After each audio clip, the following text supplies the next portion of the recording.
নবী মোদের নয়ন মনি, নবী গলার মালা, নবী ছাড়া নয় সাহারা। সালাতুন ইয়া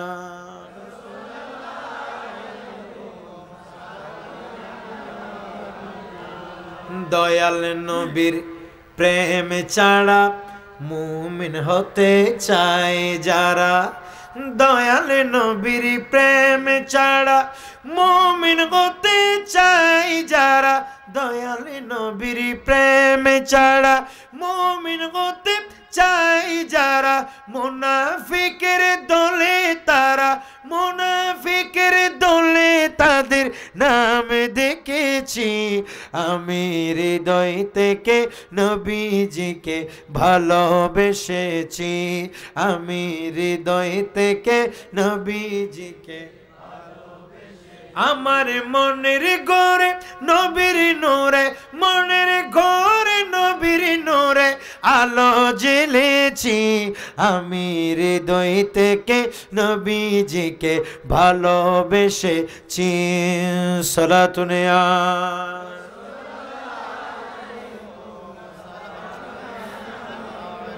এবার সকলে বলেন মারহাবা।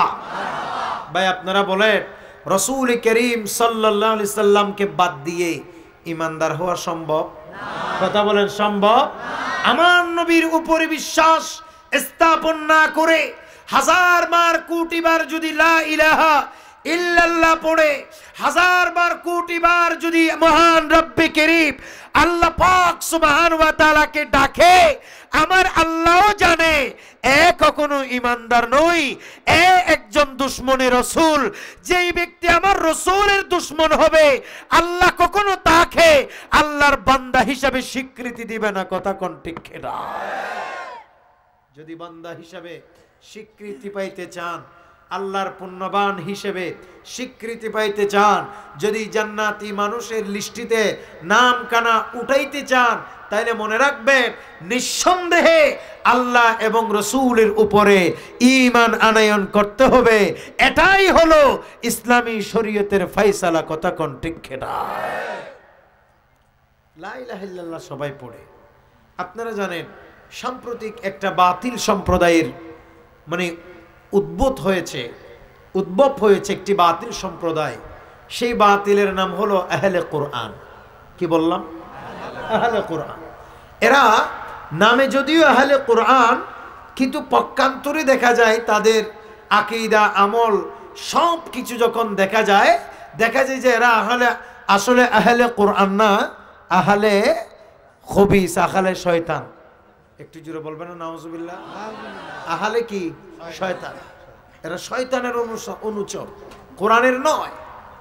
তাদের আকীদা হচ্ছে শুধু কোরআন মানলে হবে, হাদিস মানার দরকার নাই। কথা বলে না? ঠিক নেবে ঠিক? এরকম কিছু বলে কি বলে না? আপনারা দেখবেন অনেকেই স্লোগান দেয় আল কোরআনের আলো ঘরে ঘরে জালো, আল হাদিস আর বলে না। এটা হচ্ছে আহলে কোরআনদের একটি অন্যতম স্লোগান। কারণ তাদের বিশ্বাস, তাদের আকীদা হচ্ছে হাদিস মানার কোনো দরকার নাই, সব কিছু কোরআনে পাওয়া যায়। একটু জোরে বলো না নাউজুবিল্লাহ। কথা শুনতে ভালো, কথা বলো না, কথা শুনতে উদ্দেশ্য খারাপ। বলেন উদ্দেশ্য কি? খারাপ। কারণ কোরআনুল কারীমের তাফসীর হচ্ছে আল্লাহর কোরআনের ব্যাখ্যা এবং বিশ্লেষণ হচ্ছে নবী করিম সাল্লাল্লাহু তাআলা আলাইহি ওয়াসাল্লামের হাদিসে পাক। ঠিক কিনা? হাদিস বাদ দিয়ে আপনি কোনো তাফসীর কল্পনা করতে পারবেন না। হাদিসে রাসূল বাদ দিয়ে আপনি দৈনন্দিন জীবনে আপনার আকীদা আমল কখনো ঠিক করতে পারবেন না। কারণ আপনাকে একজন প্রকৃত মানুষের মতো মানুষ হতে হলে, আপনাকে একজন আল্লাহর বান্দা হতে হলে আল্লাহর কোরআনের সাথে সাথে নবী পাক সাল্লাল্লাহু আলাইহি ওয়াসাল্লামের হাদিসে পাকও বিশ্বাস করতে হবে এবং এগুলো দেখতে হবে, আমল করতে হবে। কথা বলেন ঠিক কিনা? আর ইসলামী শরীয়তের ফয়সালা হচ্ছে, একটা জিনিস মনে রাখবেন, ইসলামী শরীয়তের ফয়সালা হচ্ছে হাদিসের ভিতরে কিছু হাদিস আছে মুতাওয়াতির। কথা বলেন, কি বললাম? মুতাওয়াতির পর্যায়ের হাদিস, অর্থাৎ যেগুলো একেবারে সহি বিশুদ্ধ হাদিস। এই সহি হাদিস, মুতাওয়াতির পর্যায়ের যে হাদিস, এই হাদিসগুলো কেউ যদি না মানে, একটাও যদি অস্বীকার করে, সাথে সাথে সে কাফির হয়ে যাবে। নাউজুবিল্লাহ বলবেন আপনারা, সে কি হয়ে যাবে? কাফির হয়ে যাবে। আপনারা বলেন, সেই নামদারি আহলে কোরআন যারা, তারাও তো লা ইলাহা ইল্লাল্লাহ পড়ে, তাই বলে কি তাদেরকে আর ভাই বলার সুযোগ আছে? কথা বলেন, সুযোগ আছে? আরেকটি ফিরকা আছে, যেই ফিরকার নাম আপনারা ইতিমধ্যে সকলের মুখস্থ, সেই ফিরকার নাম হচ্ছে আহলে হাদিস। কথা বলেন, কি বললাম? আহলে হাদিস। এই আহলে হাদিস যে ফিরকা আছে, এটাও ঠিক সেভাবে দেখা যায় যে তাদের আকীদা, আমল, ব্যাখ্যা বিশ্লেষণ করলে দেখা যায় তারা আসলে আহলে হাদিস নয়, দেখা যাচ্ছে যে এরা আহলে খবিস। একটু জোরে বলবেন না নাউজুবিল্লাহ? কারণ তাদের আকীদা, তাদের যেই দর্শন যেগুলি আছে, সেগুলি এতটাই ভয়ঙ্কর, তারা নবী করিম সাল্লাল্লাহু তাআলা আলাইহি ওয়াসাল্লামের শানে চরম গুস্তাখি এবং বেয়াদবি তো করে করে, এমনকি তারা বিশ্বাস করে যে আল্লাহ পাক সুবহানাহু ওয়া তাআলারও আমাদের মতো বডি আছে, শরীর আছে, আল্লাহরও হাত এবং পা আছে। বলে এ ধরনের কল্পনা করতে পারে? কথা বলেন, পারে? কারণ মহান রব্বে করিম আল্লাহ বলেন, লাইসা কামিথলিহি শাই, বলে আমি রব্বে করিম, আল্লাহর কোনো মত নাই। আপনি যখন আল্লাহর হাত বলবেন, আপনি যখন আল্লাহর পা বলবেন, এই জাতীয় হাদিস কিংবা কোরআনের বর্ণনা যখন মানুষের সামনে দিবেন, অথবা আপনি যখন বলবেন, তখন এভাবেই বলতে হবে যে আল্লাহর কুদরতির হাত, আল্লাহর কুদরতির পা। কারণ আমি যদি শুধু আল্লাহর হাত বলি, শুধু আল্লাহর পা বলি, তাহলে তো এটা আমাদের হাত এবং পার মতোই সাদৃশ্য হয়ে যাচ্ছে, এটা তো আল্লাহর সাথে সৃষ্টির তুলনা হয়ে যাচ্ছে। মহান রব্বে করিম তো স্রষ্টা, স্রষ্টার সাথে সৃষ্টি কখনো তুলনা হতে পারে না। কথা কোন ঠিক না? বলেন, এ ধরনের যারা বিশ্বাস করে তাদের ঈমান আছে? কথা বলেন, আছে? এমনকি শুধু সেটা নয়, আপনারা জানেন এই আহলে হাদিস যারা, তাদের আরেক আকীদা হচ্ছে কিয়ামতের ময়দানে নবী নাকি শাফাআত করতে পারবে না। আরে জোরে বলবেন না নাউজুবিল্লাহ? বলেন, কিয়ামতের ময়দানে আমার নবী শাফাআত করবে কি করবে না? জোরে বলেন, করবে কি করবে না? আরে ভাই, আপনারা তো শুধু আহলে হাদিস মনে করেন বারবার রফি আদাইন করা, আপনারা তো আহলে হাদিস মনে করেন সিনার উপর হাত বাঁধা, আপনারা তো আহলে হাদিস মনে করেন মসজিদে গেলে পা ফাঁক করে দাঁড়াইলে আপনারা আহলে হাদিস মনে করেন। না, এগুলো তো বাহ্যিক কিছু আমল, এগুলো করলে কেউ কাফির হবে না, এগুলো আমলগত বিচ্যুতি বলা চলে। কিন্তু তাদের মূল পয়েন্ট, মূল আকীদায় যখন আসবেন, আপনি দেখবেন যে এরকম একটা দুইটা নয়, অসংখ্য অগণিত, এইরকম অসংখ্য অগণিত, এমনকি প্রায় শতাধিক আকীদা রয়েছে, যেই সমস্ত আকীদাগুলো সরাসরি কুফরি। একটু জোরে বলো না নাউজুবিল্লাহ। অথচ আমরা জানি আমার নবী শাফাআতে কুবরার অধিকারী। সুবহানাল্লাহ বলেন, আল্লাহর নির্দেশে কিয়ামতের ময়দানে আমার নবী শাফাআত করবেন। সুবহানাল্লাহ বলেন। ঈসা, মুসা, নূহ নবীজি করবেন সবে নফসি নফসি। ঈসা, মুসা, নূহ নবীজি করবেন সবে নফসি নফসি। উম্মতি উম্মতি বলবে, উম্মতি উম্মতি বলবে রাসূলুল্লাহ। ইয়া নবীজি মুস্তাফা নবী সাল্লাল্লাহু আলা, ইয়া নবীজি মুস্তাফা নবী শাফায়াতের কান্ডারি, শাফায়াতের কান্ডারি রাসূলুল্লাহ। ইয়া নবীজি মুস্তাফা নবী সাল্লাল্লাহু আলা সালাতুন ইয়া।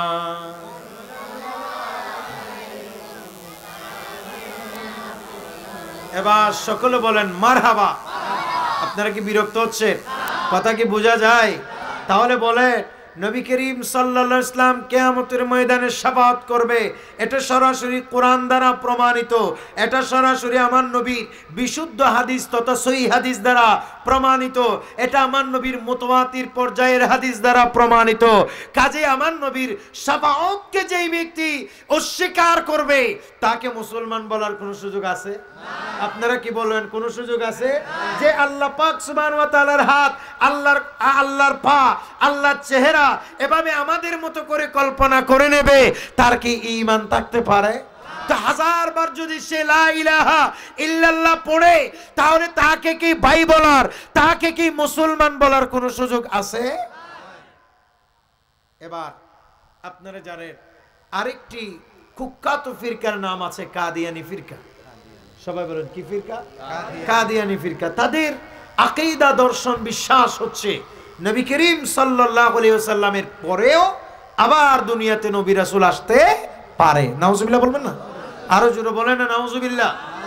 কারণ আল্লাহ পাক সুবহানাহু ওয়া তাআলার ফয়সালা, আউযু বিল্লাহি মিনাশ শাইতানির রাজীম। মা কানা মুহাম্মাদুন আবা আহাদিম মির রিজালিকুম ওয়ালাকিন রাসূলুল্লাহি ওয়া খাতামান নাবিয়্যিন। একটু জোরে বলবেন না সুবহানাল্লাহ। আল্লাহ পাক সুবহানাহু ওয়া তাআলা বলছেন মুহাম্মদ সাল্লাল্লাহু তাআলা আলাইহি ওয়াসাল্লাম তিনি হলেন আল্লাহর একজন রাসূল।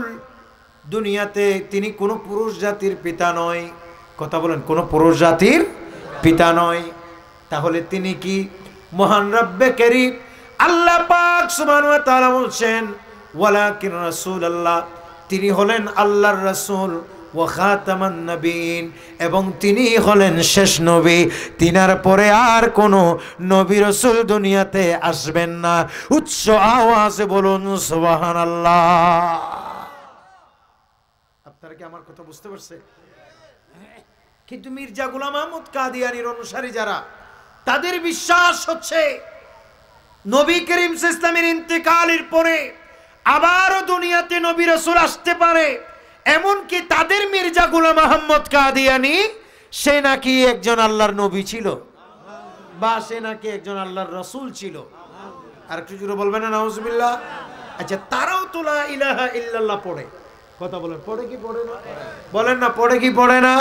তাহলে কেউ যদি এই কথা বলে যে আল্লাহ ইলাহা ইল্লাল্লাহ বলে সেই আমাদের ভাই, যে লা ইলাহা ইল্লাল্লাহ বলে সেই আমাদের সাথে, যে লা ইলাহা ইল্লাল্লাহ বলে তাদের সাথে আমাদের ঐক্য হবে, এই জাতীয় কথা বললে এটা কি কখনো মানা যাবে? কথা বলেন, যাবে? যাবে না। কারণ লা ইলাহা ইল্লাল্লাহ বললেই হবে না, বলতে হবে মুহাম্মদুর রাসূলুল্লাহ সাল্লাল্লাহু তাআলা আলাইহি ওয়াসাল্লাম। একটু জোরে বলুন না সুবহানাল্লাহ।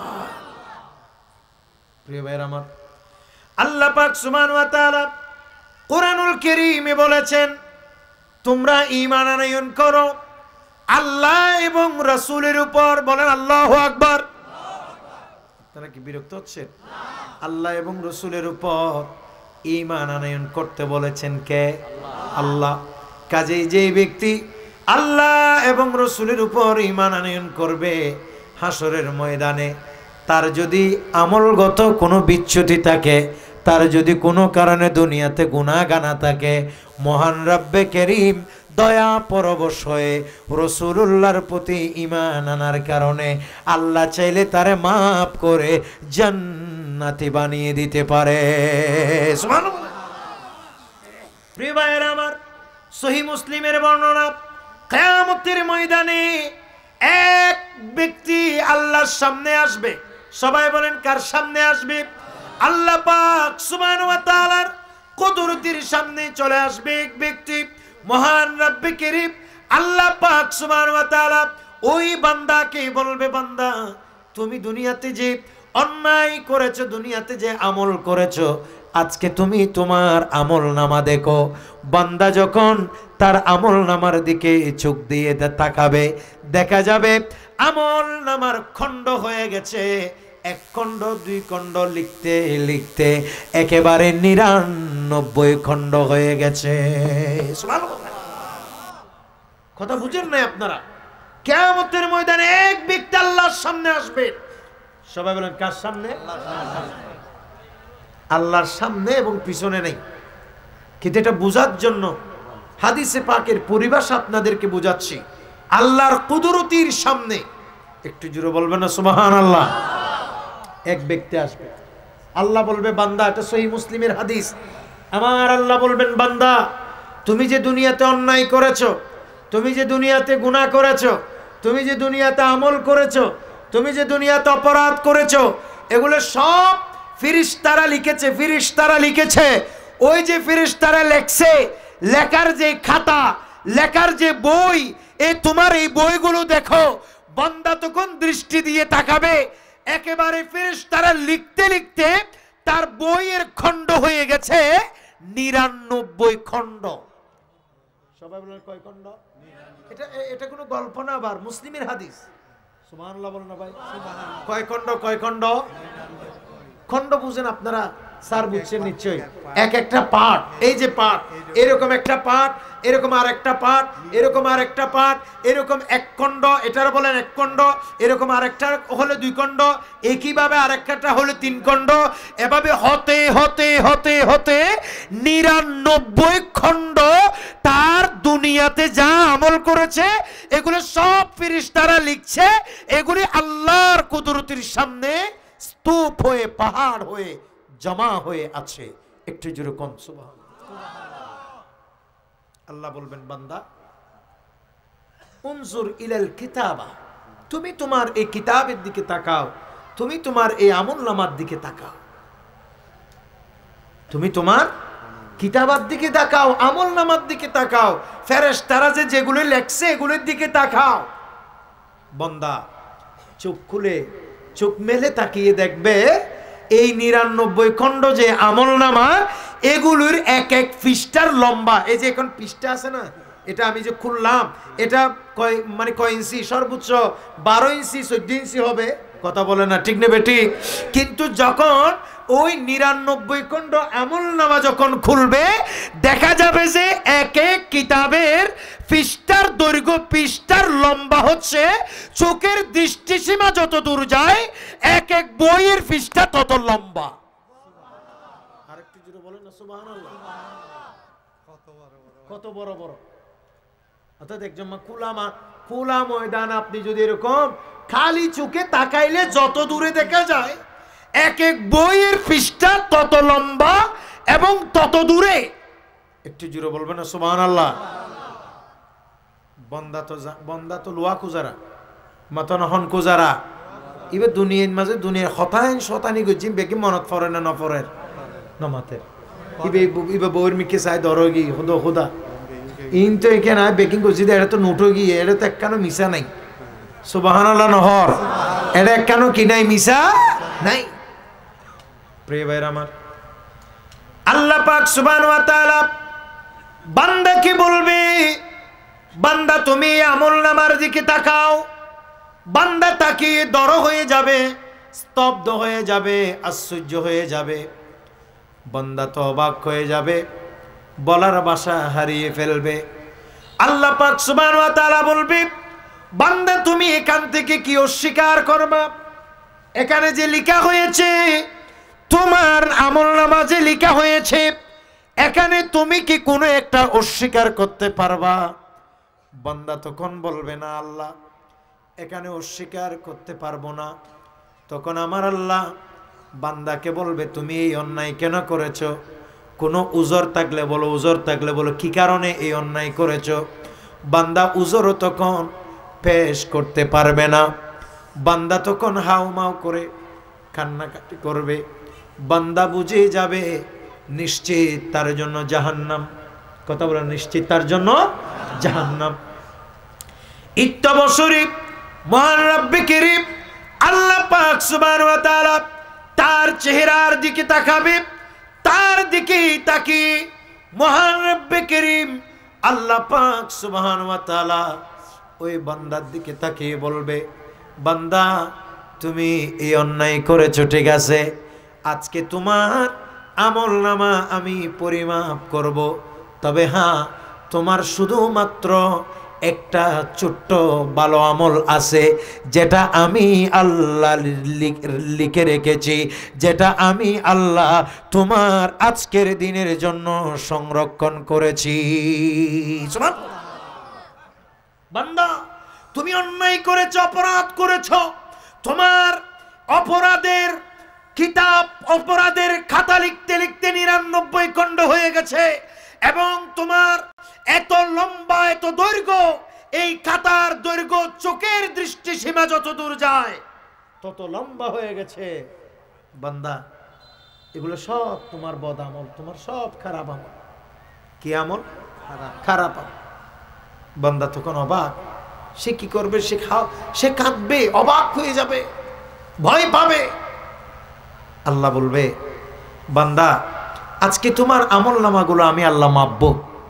সে তো আরো ভয় পেয়ে গেছে, আল্লাহ কি দিয়ে মাপবা? আল্লাহ তো, আমার তো কোনো নেক আমল নাই। তখন আল্লাহ বলবে, বান্দা, তোমার ছোট্ট একটি নেক আমল আছে আমার কাছে। সুবহানাল্লাহ বলবেন আপনারা? আরো জোরে বলেন না সুবহানাল্লাহ। ছোট্ট একটি কি আমল আছে? নেক আমল। তখন বান্দা বলবে, আল্লাহ, ওই নেক আমলটা কি এবং কি লেখা আছে তোমার কাছে? আল্লাহ তখন বলবে, বান্দা, তুমি দুনিয়াতে পড়ছিলে আশহাদু আন লা ইলাহা ইল্লাল্লাহু ওয়া আন্না মুহাম্মাদান আবদুহু ওয়া রাসূলুহু। অর্থাৎ তুমি দুনিয়াতে বলছিলে আল্লাহর উপরে আমি আল্লাহকে একাত্মবাদের সাক্ষ্য দিয়েছিলে, আর তুমি আমার বন্ধু মুহাম্মদ, সবাই বলেন সাল্লাল্লাহু আলাইহি ওয়াসাল্লামকে তুমি নবী এবং রাসূল কিংবা আমি আল্লাহর বান্দা বলে স্বীকৃতি দিয়েছিলে। এক কথায় তুমি আমি আল্লাহ এবং আমার নবীর উপরে তুমি ঈমান আনয়ন করেছিলে।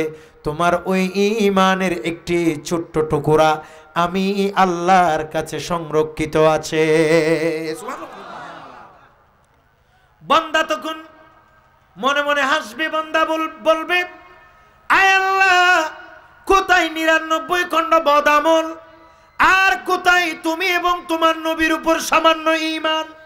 আল্লাহু আকবার বলেন না। আল্লাহ, কোথায় 99 খণ্ড আমার বদ আমল, আর কোথায় একটা ছোট্ট একটা তোমার নবীর উপর কোন সময় একবার ঈমান আনছিলাম, তোমার নবীরে, তোমার এবং তোমার নবীকে একবার কোন সময় আমি মান্য করছিলাম, এটা দিয়ে আর কি হবে? তখন আল্লাহরও ওই যে দাড়ি পাল্লা, মিজানের পাল্লায় যখন আমল নামা পরিমাপ করা হবে, এক পাল্লার মধ্যে দেয়া হবে ওই 99 খণ্ড বদ আমল, আর এক পাল্লায় দেয়া হবে আল্লাহ এবং রসুলের উপরে যে ঈমান আনয়ন করেছিল সেই ঈমান।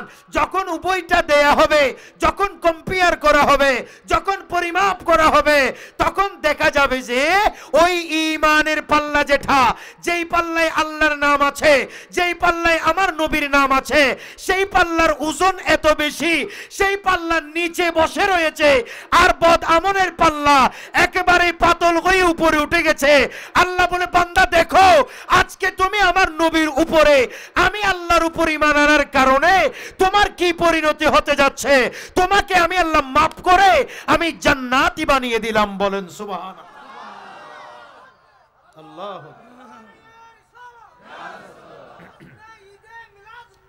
জিন্দাবাদ। সকলে বলেন মারহাবা। বলেন, আমার নবীর উপরে ঈমান আনা দরকার আছে না নাই? আরো জোরে বলেন না, আছে না নাই? তুমি লা ইলাহা ইল্লাল্লাহ পড়ো, সেই লা ইলাহা ইল্লাল্লাহর পূর্ণতা আসবে মুহাম্মদুর রাসূলুল্লাহর মাধ্যমে। একটু জোরে বলবেন না সুবহানাল্লাহ।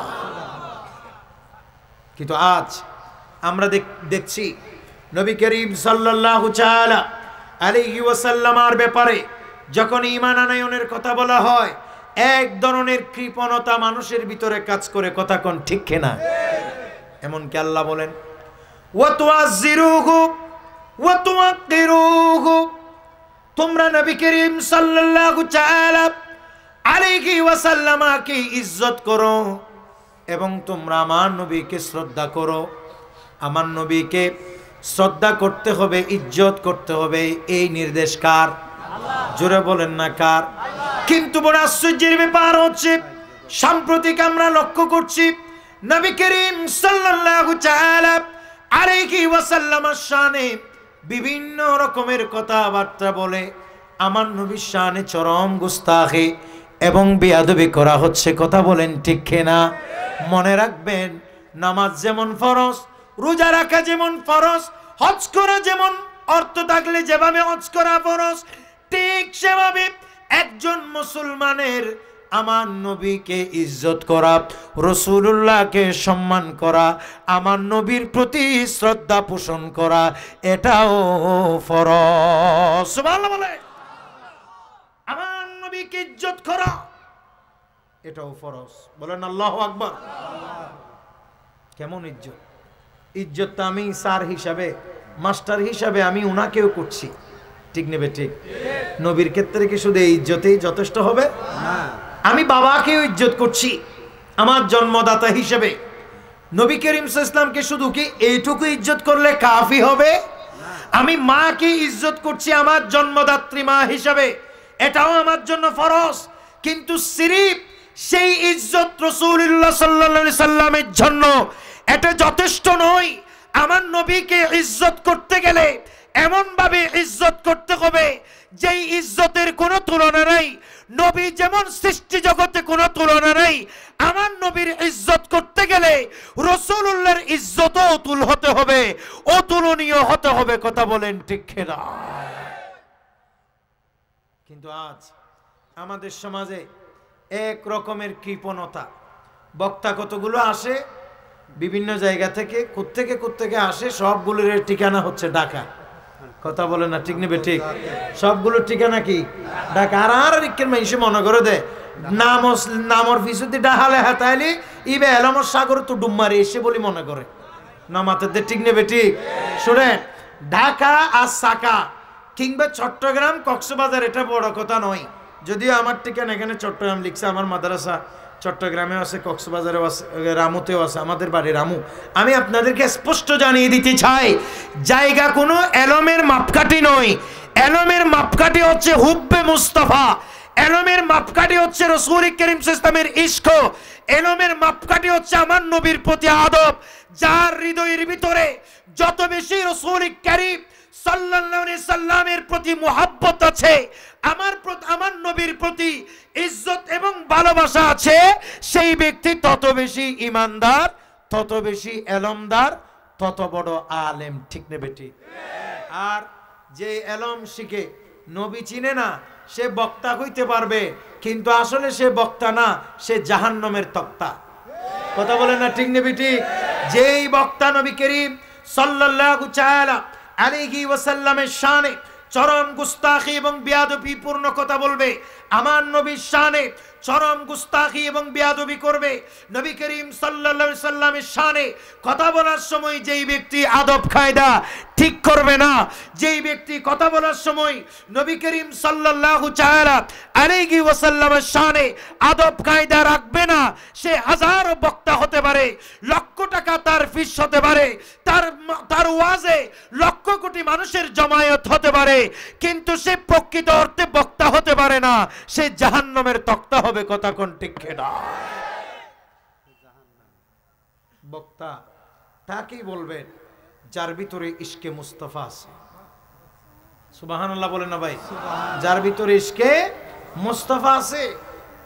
রাসূল করিম সাল্লাল্লাহু, মনে রাখবে, যেই শব্দ আমরা সাধারণ মানুষের জন্য ব্যবহার করি, ত্রুটিপূর্ণ শব্দ, বিচ্যুতিপূর্ণ শব্দ, আপনারা কি আমার কথা বুঝতেছেন? যেই শব্দ আমি আমার স্যারকে বলবো, যেই শব্দ স্যার আমাকে বলবে, যেই শব্দ আমি আমার এই ভাইকে বলবো, যেই শব্দ এক ভাই আমাকে বলবে, এরকম সস্তা শব্দ, যেই শব্দ সমূহের মধ্যে দোষ আছে, যেই শব্দসমূহ কুরুচিপূর্ণ, যেই শব্দসমূহ ত্রুটিযুক্ত, এইরকম ত্রুটিযুক্ত শব্দ দিয়ে আমার নবীকে খেতাব করা, রাসূল করিম সাল্লাল্লাহু আলাইহি ওয়াসাল্লামকে ডাকা, সেটাও হারাম। বলেন না সেটাও কি? জোরে বলেন, সেটাও কি হারাম? আপনারা জানেন রাসূল করিম সাল্লাল্লাহু আলাইহি ওয়াসাল্লামকে সাহাবায়ে কেরাম বলতেন রাইনা, কথা বলেন না, কি বলতেন? রাইনা। রাইনা মানে ইয়া রাসূলুল্লাহ আপনি আমাদের দিকে দেখেন, বলেন আমাদের দিকে দেখেন অথবা আমাদের কথা শুনেন। কিন্তু রাইনা এই শব্দটা আরো অনেক অর্থ, আরো দুইটি অর্থ পাওয়া যায়। এক অর্থ রাইনা, দেখেন তিনটি অর্থ বলি আমি আপনাদের, অনেক অর্থ আছে, তিনটি অর্থ বলি। এক অর্থ হচ্ছে আপনি আমাদের দিকে দেখেন, অর্থ ভালো না খারাপ? জোরে বলেন, আরো জোরে বলেন না ভাই। ভালো, ভালোকে ভালো বলবেন তো, বলেন। এক অর্থ হচ্ছে আমাদের দিকে দেখেন, ভালো না খারাপ। আর এক অর্থ হচ্ছে রাখাল, কথা বলেন না, কি রাখাল। আর এক অর্থ হচ্ছে বুকা, বলেন। আর এক অর্থ কি বললাম? বুকা। এখন আপনারাই বলেন, শব্দটো ভালো অর্থ আছে। সাহাবায়ে কেরাম আমার নবীকে বললেন রাইনা ইয়া রাসূলুল্লাহ, নবী আপনি আমাদের দিকে দেখেন। ইহুদিরা এই সুযোগে বলতেছে, বলে আমরাও মুহাম্মদকে গিয়ে বলবো রাইনা ইয়া মুহাম্মদ। তারা তাদের চিন্তা ভাবনা হচ্ছে আমাদের দিকে দেখেন ইয়া রাসূলুল্লাহ, আমাদের চিন্তা ভাবনা হচ্ছে হে বুকা আমাদের দিকে দেখেন। একটু জোরে বলবেন না নাউজুবিল্লাহ? অথবা হে রাকাল আপনি আমাদের দিকে দেখেন। একটু জোরে বলেন না নাউজুবিল্লাহ?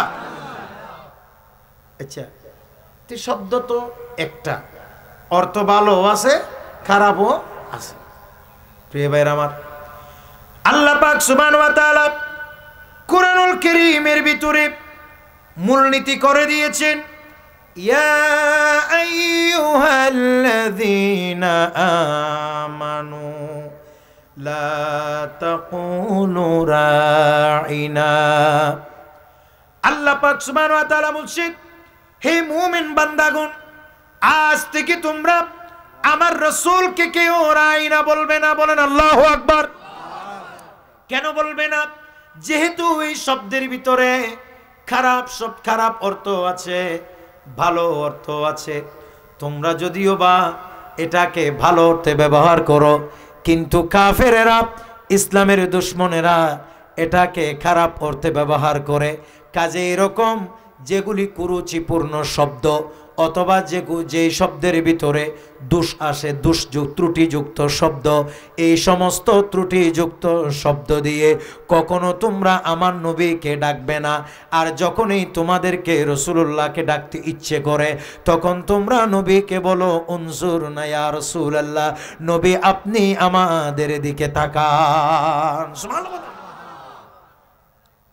তার মানে যে শব্দের ভিতরে সহজাত বোঝা যায়, যে শব্দের ভিতরে দোষ বোঝা যায়, দোষ মাত্র না, কি বোঝা যায়? দোষও আছে, গুণও আছে, এই শব্দ আমার নবীকে দিয়ে ডাকা যাবে? কথা বলেন না, যাবে? আপনারা কি আমার কথা বুঝতে পারছেন? আপনি কি বলে ডাকতে চাচ্ছেন? আমার নবীকে বলছে আমার নেতা, তোমার নেতা বিশ্ব নবী মুহাম্মদ। বলেন নাউজুবিল্লাহ। শুনেন, 5ই আগস্টের আগের নেতাও দেখেছি আমরা, 5ই আগস্টের পরের নেতাও আমরা দেখছি। কথা কোন ঠিক কিনা? অনেক নেতা আগে 5ই আগস্টের আগে ফুলের মালা দিয়ে ঘুরতে দেখেছি, আবার একই দাসের নেতা 5ই আগস্টের পরে জুতার মালা পরতেও দেখেছি। কথা কোন ঠিক কিনা? আমরা অনেক নেতা দেখেছি গলায় ফুলের মালা দিয়েছে, আবার অনেক নেতা দেখেছি গলায় জুতার মালা পড়েছে। আমরা অনেক নেতা দেখেছি মুসলমান নেতা, আবার আমরা অনেক নেতা দেখেছি বিধর্মী নেতা। কথা বলেন ঠিক কিনা? আপনি কি এই শব্দ দিয়ে আমার নবীকে ডাকবেন? নেতা কি এটা আমার নবীর শানে যায়? কথা বলে না, যাবে? কারণ এটা তো একজন বিধর্মীকে, সুরঞ্জিত সেনগুপ্তরও তো মানুষের নেতা বলতো। কথা কোন ঠিক নেই বেটি? এরকম বিধর্মী যারা রাজনীতি করছে, বিভিন্নভাবে রাজনীতি করছে, তাদেরকেও তো মানুষ নেতা বলে। তো এটাকে আমার নবীর শানে যাবে? ভাই দুশ্মন মনে করেন না, আমি কাউকে ইন্ডিকেট করে কথা বলছি না, কাউকে হিংসা করে কথা বলছি না। আমি একজন দিনের দায়ী হিসাবে, আমি আপনার ভাই হিসাবে, আমি একজন মুসলমান হিসাবে আপনাকে শুধরিয়ে দেয়া এটা আমার ঈমানি দায়িত্ব। কথা কোন ঠিক না? কাজে আমি জাস্ট আপনাকে বলছি, এমন শব্দ আপনি আমার নবীর শানে ব্যবহার করছেন, যেই শব্দ আমরা সাধারণ মানুষের ক্ষেত্রে ব্যবহার করি। আপনি রাসূল করিম সাল্লাল্লাহু আলাইহি সাল্লাম ছোটবেলায় কোন সময় ছাগল চড়িয়েছেন, তাই বলে নবী করিম সাল্লাল্লাহু আলাইহি সাল্লামকে রাখাল বলা, আমার নবীকে কাউবয় বলে সম্বোধন করা, বলেন এটা কি কখনো একজন, অন্তত একজন সচেতন আলেম হতে হয় না, একজন সচেতন ইমানদারের পক্ষে এভাবে আমার নবীকে খেতাব করা, এটা কি কখনো সাজে? কথা বলেন, সাজে? ইজ্জত করতে শিখেন আমার নবীকে। একটু জোরে বলুন না সুবহানাল্লাহ। হ্যাঁ, এভাবে আমার নবীকে কেউ কষ্ট দিলে সাথে সাথে জবাব দিয়ে দিয়েছেন কে? এখন তো কোরআন নাজিল বন্ধ হয়ে গেছে, হয়তো কোরআন নাজিল যদি ওপেন থাকতো, যারা এরকম অন্যায় অবিচার করছে, আমার নবীর শানে যারা চরম গুস্তাখি বিয়াদবি করছে, হয়তো আল্লাহর কোরআনের আয়াত তাদের সতর্কতার জন্য নাজিল হতো। কথা কোন ঠিক না? দিয়েছে যারা আপনাকে দুঃখ কষ্ট বেদনা, তাদের লাঞ্ছনার কথা কি করব আমি বর্ণনা, বর্ণনা তো দিচ্ছেন আল্লাহ, বর্ণনা তো দিচ্ছেন আল্লাহ, নাজিল করে সূরা লাহাব, আল্লাহর প্রিয় হাবিব আপনি কাটাবেন একটি গোলাপ। সালাতুন ইয়া সালামুন ইয়া হাবিবাল্লাহ। এবার সকলে বলেন মারহাবা। তার মানে আমার নবীর নাম মুবারকের আগে রাসূল করিম সাল্লাল্লাহু আলাইহি ওয়াসাল্লামকে এমন শব্দ দ্বারা আহ্বান করা যাবে না যেই শব্দ ত্রুটিযুক্ত, যেই শব্দ বিচ্যুতিযুক্ত, যেই শব্দ কুঅর্থ রাখে, যেই শব্দ অন্যান্য ধর্মাবলম্বীদের শানে ব্যবহার করা যায়। কথা কোন ঠিক না? কোরআন একটি শব্দ আছে নবীর শানে, অথবা আমরা কালিমা পড়লে পড়ি নবীর শানে আব্দু। কথা বলে না, ঠিক নেবে? ঠিক। কি পড়ি? কি পড়ি? আব্দু। যেমন নাকি আল্লাহ বলেছেন সুবহানাল্লাযী আসরা বিআবদিহি। একটু জোরে বলবেন না সুবহানাল্লাহ? তো অনেকেই বলে এটার অনুবাদ হচ্ছে রাতের কিছু অংশে আল্লাহ তার বান্দাকে দেখে, আল্লাহ তার বন্ধুকে, আল্লাহ তার বান্দাকে রাতের কিছু অংশে ভ্রমণ করিয়েছেন মসজিদে হারাম থেকে আকসা। এখানে বান্দা মানি বেআবদিহি। একটু জোরে বলবেন না সুবহানাল্লাহ? কি বললাম? কি বললাম? বেআবদিহি। আচ্ছা, আপনি যে বাংলা অনুবাদ করলেন সেই অনুবাদের মধ্যে দেখলাম আল্লাহর দাস। নবীজির শানে শব্দ ব্যবহার করতেছে, বলতেছে আল্লাহর দাসকে। আচ্ছা, দাস এটা কি আমার নবীর শানে যায়? কথা বলেন, আপনারা কথা বলেন না কেন? বলেন না, এই শব্দ কি আমার নবীর শানে যায়? কথা বলেন, এটা কি আমার নবীর শানে যাবে? কারণ হিন্দুদের একটি সম্প্রদায়ের নাম আছে দাস। কথা বলেন না, ঠিক নেবে? ঠিক। আপনি এটা কেন ব্যবহার করছেন? আপনি রাসূলুল্লাহ শানে আল্লাহর বান্দা শব্দ ব্যবহার করেন, অন্তত এমন শব্দ ব্যবহার করেন প্রিয় বান্দা, প্রিয় বান্দা শব্দ ব্যবহার করেন, প্রিয়তম বন্ধু বলে সম্বোধন করেন, যেই শব্দটার ভিতরে সুন্দর অর্থ প্রকাশিত হয় এমন একটি শব্দ আপনি রাসূল করিম সাল্লাল্লাহু আলাইহি ওয়াসাল্লামের শানে অন্তত ব্যবহার করেন। পড়ার সময় কোনো মানুষ, কোনো বিধর্মীয় যেন এই অনুবাদটা পড়ার সাথে সাথে তার দিলের ভিতরে যেন আমার নবীর শানে একটা মুহাব্বতের তৈরি হয়। কথা বলেন ঠিক না? কারণ অনেক সময় লেখা মানুষের দিল পরিবর্তন করতে পারে। বলে না, ঠিক নেবে? ঠিক। অনেক সময় লেখা মানুষের দিল পরিবর্তন করতে পারে। আপনি এরকম সুন্দর শব্দ ব্যবহার করেন। ফকি আবুল লাইস সমরকন্দি রহমতুল্লাহ তিনি তিনার বিশ্ববিখ্যাত কিতাব বুনিয়াতুত তালিবিনে, আপনার তানবীহুল গাফিলিনে একেবারে শেষ দিকে একটি ঘটনা বর্ণনা করছেন। তৎকালীন জামানার বসরার এক যুবক, কথা বলেন কোথাকার? বসরা শহরের এক যুবক, সে ইহুদি যুবক, সবাই বলেন না কি যুবক? ইহুদি যুবক। সে প্রত্যেক দিন আল্লাহর কালাম, আল্লাহর কিতাব তাওরাত পড়ে। কথা বলেন না কি পড়ে? তাওরাত। তাওরাত পড়তে পড়তে সে ঘুমিয়ে যায়। দেখে প্রত্যেক দিন দেখে ওই তাওরাতের ভিতরে আমার দয়াল নবী রহমতুল্লিল আলমিনের নাম। জোরে বলবেন সুবহানাল্লাহ। তাওরাতের ভিতরে আমার দয়াল নবী রহমতুল্লিল আলমিনের নাম। এই নাম দেখে সে নামটা কেটে দেয়। নাউজুবিল্লাহ বলবেন আপনারা? নামটা কি করে দেয়? এদিকে দেয়। আমার নবীর নামটা পাওয়ার সাথে সাথে তাওরাত থেকে সে কি করে দেয়? কেটে দেয়। প্রথম দিন যখন তাওরাত কিতাব পড়তে গেছে আমার নবীর নাম পেয়েছে 4 বার। পরের দিন যখন আবার তাওরাত কিতাব পড়তে গেছে নাম পেয়েছে 8 বার। পরের দিন যখন আবার তাওরাত কিতাব খুলছে দেখা যাচ্ছে আমার নবীর নাম পাওয়া গেল 12 বার। সে কি করছে? সে বলতেছে আমার নবী মূসার উপরে এই কিতাব নাজিল হয়েছে। কোন সে মুহাম্মদ? আমার নবীর উপর নাজিলকৃত কিতাব, মূসার উপরে নাজিলকৃত কিতাবের ভিতরে এতবার তো মূসার নামেই নাই।